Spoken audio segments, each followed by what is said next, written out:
Assalamualaikum warahmatullahi wabarakatuh. Perkenalkan, nama saya Sarjana Haji Nur Muhammad dari TI 22G. Saya ingin membuat praktikum tentang pembuatan arang dan serbuk arang.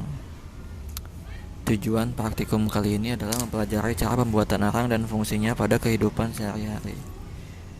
Untuk alat dan bahan, alat menggunakan tungku api, korek api, dan tempat arang. Untuk bahan bisa menggunakan kayu kering, batok kelapa, minyak tanah. Lalu untuk prosedur kerjanya, siapkan alat dan bahan untuk membuat arang kayu dan serbuk kayu. Ambil batu bata untuk membuat tungku api. Jika ada tungku yang sudah jadi, langsung saja pakai menggunakan tungku. Masukkan kayu atau batok kelapa ke dalam tungku api. Masukkan minyak tanah secukupnya ke dalam bilah kayu yang sudah dipilih. Lalu nyalakan api ke dalam tungku api yang sudah dimasukkan minyak tanah tadi. Tunggu kayu hingga menghitam selama kurang lebih 1-2 jam pembakaran hingga menjadi arang. Setelah menjadi arang, bisa juga diubah untuk menjadi serbuk hitam untuk kebutuhan pangan atau kosmetik dengan diulek dengan batu, atau bisa menggunakan saringan.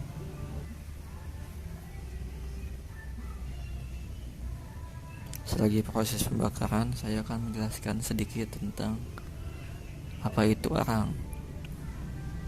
Arang aktif adalah arang yang diaktifasi dengan cara kimia atau fisika sehingga daya serapnya tinggi dengan kadar karbon yang bervariasi. Permukaan arang aktif relatif lebih bebas dari deposit hidrokarbon dan mampu melakukan adsorpsi karena permukaannya lebih luas dan pori-porinya telah terbuka.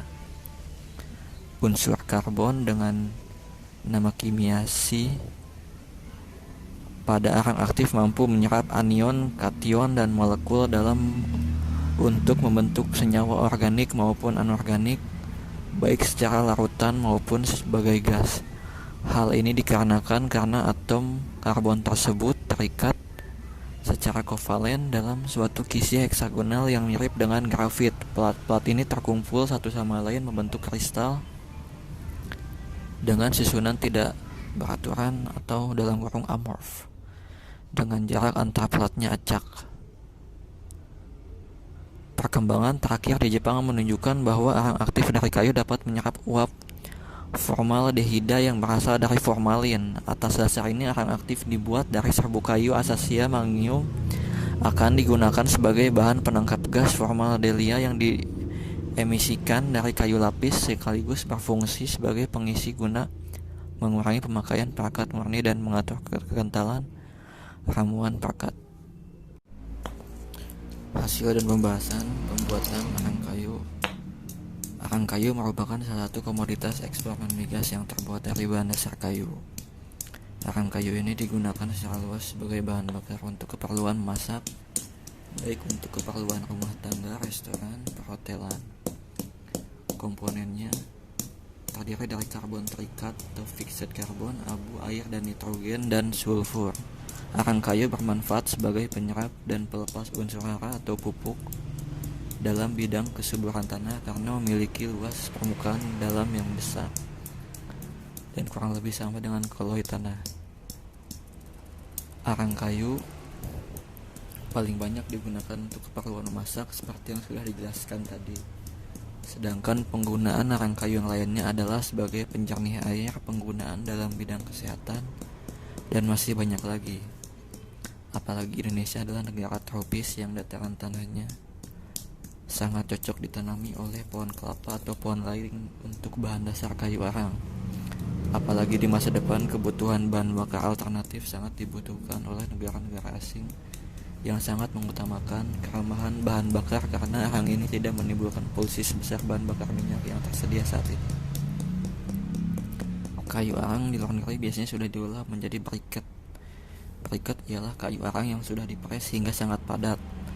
Briket biasanya digunakan untuk pembakaran, memasak di luar negeri karena sangat awet. Ada juga manfaat serbuk untuk kesehatan seperti mengatasi keracunan, mengatasi gangguan pencernaan, memutihkan gigi, dan bahkan banyak studi yang menjadikan masker sebagai tambahan di sampo atau sabun muka. Kesimpulannya, proyek karang ini sangat berguna karena bisa ditemukan di sekitar kita. Kita harus bisa memanfaatkan kayu arang untuk diimpor atau digunakan sebagai sehari-hari. Tidak harus terpaku dengan menggunakan BBM. Terima kasih.